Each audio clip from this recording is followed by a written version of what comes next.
아멘. 네, 오늘은 요다엘 청소년 공동체 초청 축제로 예배를 드리고 있습니다. 새로운 얼굴들이 많이 보이시죠?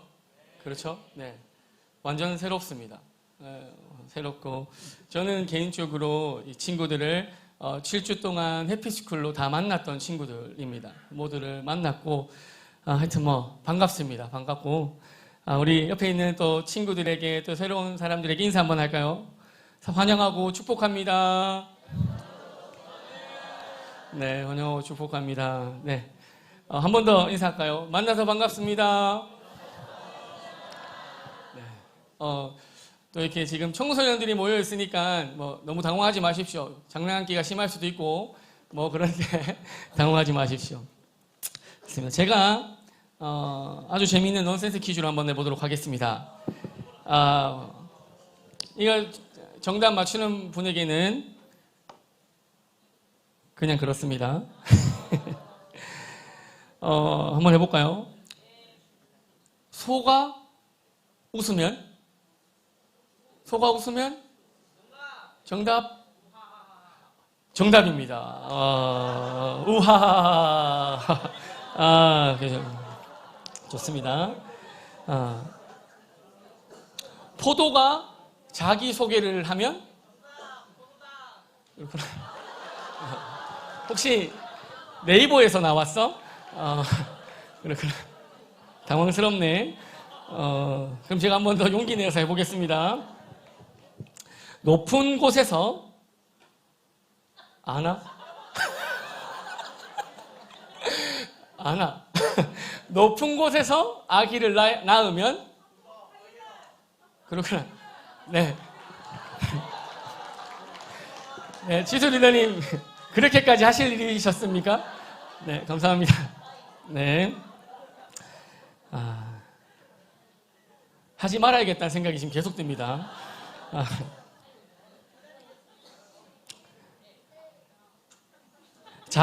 자동차에 툭 하고 치면?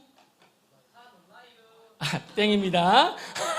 자, 드디어 틀렸습니다. 네, 정답은 카톡이었습니다. 네. 휴대폰이 갑자기 울고 있었습니다. 휴대폰이 울고 있었어요. 휴대폰이 울고 있어서 친구가 다가가서 물었습니다. 왜 울어? 그러니까 휴대폰이 흐느끼면서 말을 했습니다. 뭐라고 했을까요? 휴대폰이 울고 있습니다. 그래서 친구가 다가가서 물었습니다. 왜 울고 있니? 왜 울고 있어? 그러니 휴대폰이 흐느끼며 말합니다. 뭐라고 말했을까요? 괜찮네요. 뭐라고 말했을까요? 네, 충전이 안 돼서. 설교를 시작하도록 하겠습니다. 네. 그렇구나. 네. 그러니까 설교를 시작해야 합니다. 네. 오늘 예배에 초청되어서 온 친구들을 진심으로 환영하고 축복합니다. 아멘. 모든 것이 어색하고 모든 것이 낯설 거라고 생각이 듭니다. 부끄럽기도 하고 민망하기도 하고 그럴 텐데 어찌됐든 이 밑에까지 내려와줘서 너무 고맙습니다. 그리고 감사하고 누군가는 친구의 손에 억지로 이끌려서 왔을 수도 있고 또 누군가는 부모님의 압박으로 인해서 왔을 수도 있습니다. 그리고 이게 대다수일 것 같긴 한데 누군가는 삼겹살 파티를 한다고 해서 따라왔을지 모르겠습니다. 네, 그렇습니다. 그런데 그 중에서 또 누군가는 마음속에 뭔가 답답함 그리고 갈급함이 있어서 또 뭔가가 궁금해서 이 자리에 왔을 수도 있죠. 그런데 어떠한 이유가 되었든 상관없습니다. 괜찮습니다. 어떤 이유로 나왔던 여러분들이 인정하든 인정하지 않던 여러분들을 이곳에 부르신 분은 바로 하나님이십니다. 아멘. 여러분 혹시 이런 말을 들어보신 적 있습니까? 인생의 방향을 바꾸는 건 아주 작은 결심 하나에서 시작된다. 네, 들어보지 않은 표정입니다. 이런 말이 있습니다. 인생의 방향을 바꾸는 건 아주 작은 결심 하나에서 시작된다라는 말이 있습니다. 오늘 이 자리에서 그 작은 결심이 일어날 수 있다면 여러분들 인생 가운데 아주 놀라운 일이 일어나게 될 것입니다. 어른이든 아이든 초등학생이든 중학생이든 고등학생이든 상관없이 우리가 인생이라는 시간에 살아갑니다. 그리고 살아가면서 내 의지와 상관없이 상처를 입기도 하고 또 인생의 여러 가지 무게를 짊어지기도 합니다. 여기 있는 청소년도 그렇습니다. 우리는 잘 살고 싶다, 행복하고 싶어요 라는 꿈을 꾸며 사는데 어느새 시간이 지나면 지날수록 버텨야 한다라는 말과 생각이 내 머릿속을 자리 잡고 있게 되죠. 그래서 버티는 하루하루가 되어집니다. 어른들뿐만 아니라 여기 모인 청소년들도 자신의 고민과 어려움으로 인해서 버티면서 살아가고 있는 모습을 저는 해피스쿨을 하면서 참 많이 봤습니다. 부모님과의 갈등 문제 때문에 너무 속상해요. 학업의 문제 때문에 너무 속상해요. 라고 하는 그런 친구들의 고민과 염려와 걱정과 갈등들을 많이 봤다라는 것입니다. 청소년들도 똑같이 어려움과 아픔을 지금 여기 보면 천지 모르고 웃고 있고 장난치는 친구들이 그러한 고민과 염려를 가지고 살아간다라는 것입니다. 저는 오늘 성경에 나오는 탕자라는 사람에 대해서 이야기하려고 합니다. 젊은 한 아들이 아버지께 지금 말합니다. 아버지, 저한테 돈 좀 주세요. 저한테 주시려고 했던 유산을 좀 지금 다 주세요. 지금 당장 주세요. 라고 합니다. 근데 또 이 아버지는 유산이 많았고, 이렇게 착했나 봐요. 아버지는 자신이 받을 유산을 먼저 달라고 할 때 거절하지 않고 그냥 이걸 다 줍니다. 그런데 아버지에게 유산을 다 달라고 하는 이 말에는 의미가 있는데 어떤 의미가 담겨 있냐면 아버지, 당신은 이제 제 인생에서 필요 없어요. 그냥 돈만 주세요. 제가 생각한 대로, 제가 계획한 대로 제 마음대로 인생을 설계하면서 살 수 있다고요 라는 의미가 담겨 있다라는 것이죠. 내 멋대로 한번 살아볼게요 하는 것입니다. 그래서 진짜 이 아들은 자기 멋대로 살아갑니다. 자기 마음 다른 나라로, 먼 나라로 떠나서 마음껏 살아보죠. 먹고 마시고 놀고 하고 싶은 거 다 해요. 마음대로 PC방 가고 마음대로 친구들이랑 자전거 타고 막 부산으로 서울로 가고 오만 걸 다 합니다. 여기 지금 부산으로 서울로 자전거 타고 가는 애들이 여기 실제로 있습니다. 자전거 타고. 그렇게 마음대로 살아갑니다. 그것이 행복인 것처럼, 그것이 PC방에서 1시간, 2시간 깔짝깔짝 하다가 막 10시간씩 막 밤이 새도록 게임하면 그것이 진짜 행복인 줄 알며 살아갑니다. 이렇게 말하면 지금 다 눈 뜨잖아요. PC방 이야기하고 게임 이야기하고 자전거 이야기하면 눈 뜹니다, 애들은. 그런데 그것이 행복인 것처럼 느껴지지만 PC방 비가 떨어지기 시작합니다. 자전거에 키스가 나기 시작합니다. 펑크가 나기 시작합니다. 격한 공감이 일어나죠? 이 탕자는 돈이 떨어지자 어떤 일이, 자기가 유산으로 받은 이 모든 돈이 떨어지자 사람도 떠나고 돈도 떨어지고 자기 인생이 무너지고 막막해짐을 경험하게 되죠. 그래서 오늘 말씀을 보면 어떤 일이 일어나냐면 결국 이 탕자는 돼지 치는 신세가 된 거예요. 돼지우리에서 사는 신세가 되어버리게 된 거죠. 그래서 너무 배가 고파서 돈이 없고 아무것도 없는 거예요. 그래서 배가 고파서 먹을 것이 없어서 돼지가 먹는 꿀꿀이 죽이라도 먹어야겠다라는 그런 생각과 그런 마음을 가질 수밖에 없는 비굴하고 비참한 인생이 되었다라는 것입니다. 그때 이 탕자는 깨닫게 됩니다. 뭘 깨닫습니까? 내가 여기서 이럴 것이 아니라 아버지께로 돌아가야겠다. 아버지한테 가야겠다. 이렇게 생각을 하게 됩니다. 근데 여기서 중요한 거는 아들이 돌아갈 때 아들의 모습으로 돌아가야겠다 생각하지 않아요. 이 아들이. 어떻게 생각하냐면 아버지의 종이라도 좋으니까 그냥 밥이라도 먹을 수 있었으면 좋겠다라는 마음으로 너무 배고프고 줄이고 하니까 그런 마음으로 이제 아버지께로 종의 모습으로라도 가고 싶다. 그만큼 인생이 몰락하게 된 겁니다. 그런데 그렇게 돌아가야겠다고 마음먹는 이 아들에게 아버지의 반응이 어땠는지 아십니까? 이 아버지는요, 종이 되어서 밥이라도 먹었으면 좋겠다 말한 이 아버지는 어떻게 하냐면 이 아들이 돌아오는 모습을 보고 멀리서 아들을 보자마자 내 아들아 하면서 달려가서 그 아들을 안아줍니다. 인간적으로 생각하면 아버지가 할 말이 참 많았을 것 같아요. 내 돈 다 어쨌노? 내가 어제 용돈 5만 원 줬는데 PC방비라 어쨌노? 이렇게 하면 할 말이 참 많았을 것 같아요. 그런데 아버지는 아무것도 묻지도 따지지도 않습니다. 아버지는 말도 못하게 더럽고 초라하고 호에 찌든 이 아들을 묻지도 따지지도 않고 그냥 잘 왔다, 사랑한다 하시면서 안아주십니다. 아버지는 그냥 꽉 껴안아 주신다는 거예요. 여러분, 하나님은 이러한 분이십니다. 오늘 우리가 어떠한 모습으로 이 자리에 나와왔는지, 지금 휴대폰을 만지고 있고 하고 어떠한 모습을 하고 있든 상관없이 하나님이 우리를 이 자리로 부르셨고, 그리고 또 부르신 여러분들의 모습이 어떠한지는 전 잘 몰라요. 그러나 이 자리로 나온 여러분들을 하나님은 안으시고 위로해 주십니다. 그래서 어떠한 잘못을 했든 어떠한 문제를 가지고 있든 안아주시고 위로해 주시고 괜찮다 하시는 주님을 우리는 이곳에서 경험하게 될 겁니다. 아멘.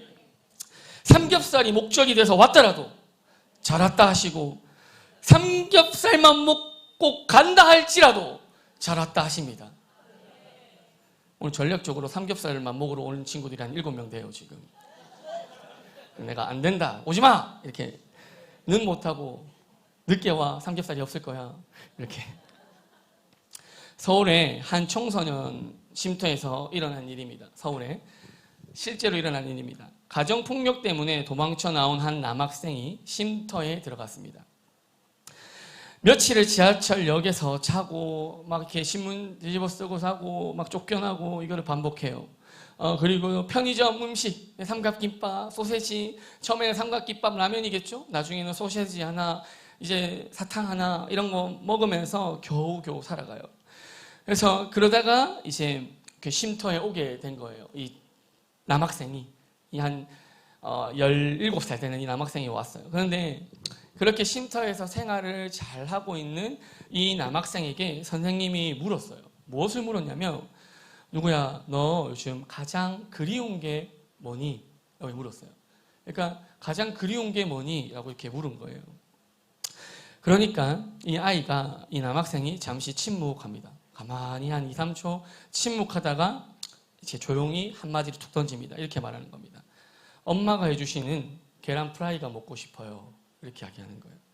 따뜻한 밥 위에 엄마가 해주시는, 만들어주시는 계란 프라이가 너무 먹고 싶어요. 이렇게 이야기한 겁니다. 이 아이가 그리워합니다. 이 아이가 그리워한 건 음식이었을까요? 진짜 이거 계란 프라이였을까요? 아닙니다. 이 아이가 그리워한 것은 음식이 아니라 엄마로부터 사랑받았던 그 기억이 그리웠던 것입니다. 나는 평생 사랑받을 수 없는 사람이라고, 불행한 사람이야 라고 생각했던 아이가 단순한 계란 프라이에 담긴 따뜻함을 떠올리게 된 거죠. 그래서 엄마의 사랑을 떠올리게 된 겁니다. 탕자도 마찬가지였습니다. 돌아온 탕자 말이죠. 그가 그리워했던 건 단순히 집이 아닙니다. 사랑받고 있었던 자리, 바로 그곳이었습니다. 자신의 혼자 힘으로 할 수 없고, 자신은 혼자 힘으로 잘할 수 있을 거야 라고 생각하며 살았던 자기의 삶을 후회하며 조건 없이 값없이 사랑해 주었던 바로 그곳, 사랑이 있었던 바로 그곳, 아버지의 품, 가족의 품이 생각난 겁니다. 어릴 때부터 여러 번 피양된 아이가 있었습니다. 여러 번. 입양된 가정에 가서도 문을 잠그고 욕을 하고 밥도 안 먹습니다. 그리고 그런 아이를 보면서 사람들이 말합니다. 저 아이는 망가졌습니다. 저 아이는 이제 저 상태로 계속 살 거예요. 더 이상 소망이 없습니다. 안 됩니다. 이렇게 어떡합니까? 이렇게 한탄하며 걱정하며 이렇게 말을 합니다. 그때 그 양부모님은 아무 말을 하지 않고 이 아이를 기다리고 똑같이 밥을 안 먹어도 밥을 내어주고, 또 이야기를 나누려고 대화를 시도를 하고 애를 쓰면서 기다립니다. 그런데 어느 그 부모님, 아버지의 생일이었습니다. 그 아이가 삐뚤빼뚤한 글씨체로 부모님께 편지 하나를 남깁니다. 부모님, 아빠, 엄마, 나도 이제 가족이 생긴 거죠? 이렇게 이야기하는 겁니다. 나도 이제 괜찮아지고 나도 이제 행복해질 수 있는 거죠? 라고 편지를 남긴 것입니다. 그 한마디에 부모님은 엉엉 울기 시작합니다. 여러분, 부모님이 사랑으로 인내하며 기다렸던 것 같이 하나님도 지금 이곳에서 여러분들을 기다리고 계셨습니다. 여러분을 너무나 사랑하는 하나님께서 자신에게 오라고, 아픔을 가지고 슬픔을 가지고 있는 모습 그대로 나에게 오라고 하시며 하나님이 이곳에서 오늘 초청되어진 여러분들을 기다리고 있었습니다. 하나님이 기다리고 계셨습니다. 말씀을 마무리하도록 하겠습니다. 또 한 아버지가 등장을 합니다. 한 아버지가 자폐를 가진 아들을 데리고 매년 마라톤 대회에 참여합니다. 자폐를 가진 아들이니까 뭐 이렇게 좀 심했어요. 그러니까 뭐 말이 마라톤 대회를 참여했지 뭐 할 수 있는 방법이 뭐 뛸 수 있거나 뭐 그런 건 아니었어요. 그래서 아들이 달릴 수 없으니까 아버지가 아들을 아들이 탄 그 보트를 끌고 또 수영을 하고 자전거로 자기가 태워서 가기도 하고 또 아들을 업고 가기도 합니다. 그래서 다른 사람들보다 몇 시간이나 더 걸려서 결승점을 땀을 뻘뻘 흘리면서 아버지가 결승점을 통과합니다. 그래서 뭔가 그렇잖아요. 이게 뭔가 의미가 없어 보이잖아요. 이거를 한 번 한 게 아니에요. 수년 동안 이걸 한 거예요. 보트에 태워서 수영을 하고 자전거 뒤에 태워서 가고 아들을 업고 뛰고 이걸 하는 거예요. 그러니까 이거를 보고 있는 사람들 그리고 기자들이 답답한 거예요. 이거를 보고. 그래서 아버지에게 질문을 합니다. 당신은 왜 이 힘든 걸 매년 하십니까? 왜 이걸 헛수고처럼 보이는 이 힘든 일을 한 번은 알겠어요. 왜 이거 하십니까? 물었어요. 아버지는 이렇게 대답합니다. 저 아이에게, 내 아들에게 넌 할 수 있어. 넌 혼자가 아니야. 내가 있어. 라는 것을 말해주고 싶습니다. 라고 이야기하는 겁니다. 여러분, 이게 사랑입니다. 우리를 업고 끝까지 가는 사랑. 우리가 무엇을 잘못해도, 우리가 잘못해도 세상은 공부 잘해야 되고 세상은 성적 좋아야 되고 세상은 내가 뭔가 잘해야 되고 월등해야 된다고 말하는데 좋은 대학 가야 되고 좋은 직장 얻어야 되고 이런 걸로 우리의 가슴과 마음을 억압해오고 하지만 하나님은 그렇게 말씀하지 않으세요. 하나님은 우리의 모습 그대로 그냥 괜찮다.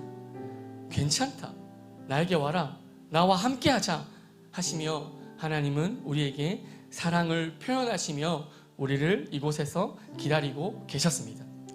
나를 애타게 기다리시는 하나님께로 나아가면 하나님께서 여러분들의 문제와 어려움을 안으시고 업으셔서 끝없는 사랑으로 위로해 주시며 도와주십니다. 전사님, 선생님, 저 행복해요. 행복합니까? 하나님은 그럼 지금 여러분이 행복한 것보다 더 행복하게 만들어주시고 더 행복한 삶으로 여러분들을 인도해 주실 것입니다. 오늘 성경성 말씀을 보면 돌아온 아들을 보며 이 아버지는 기뻐합니다. 좋은 것을 먹입니다. 좋은 것을 입힙니다. 동네에 잔치까지 엽니다. 이것이 아들을 기다리던 아버지의 마음입니다. 초청된 청소년 여러분 모두 하나님께서 오늘 이 자리로 초대하셨다고 말씀드렸어요. 초청하신 하나님께서 여러분을 기다리셨던 하나님께서 여러분들이 돌아갈래? 하나님 품으로 가고 싶어. 하나님이 나 지금 머리로 잘 이해되지 않지만 그 하나님 누군지 알고 싶어. 만나고 싶어. 라는 마음을 가진다면 기다리셨던 하나님께서 만나주시고 여러분들의 삶을 더 멋지고 행복한 삶으로 인도해 주실 것입니다. 아멘. 성경 말씀에 영접하는 자 곧 그 이름을 믿는 자들에게는 하나님의 자녀가 되는 권세를 주셨으니 라는 말씀이 있습니다. 우리가 함께 기도하며 마음으로 고백하며 하나님께로 돌아가는, 하나님께로 나아가는, 기다리시는 하나님의 품에 안기는 은혜가 있을 수 있도록 제가 기도로 도와드리겠습니다. 이 시간 눈을 감고 두 손을 모으고 우리 함께 기도하겠습니다.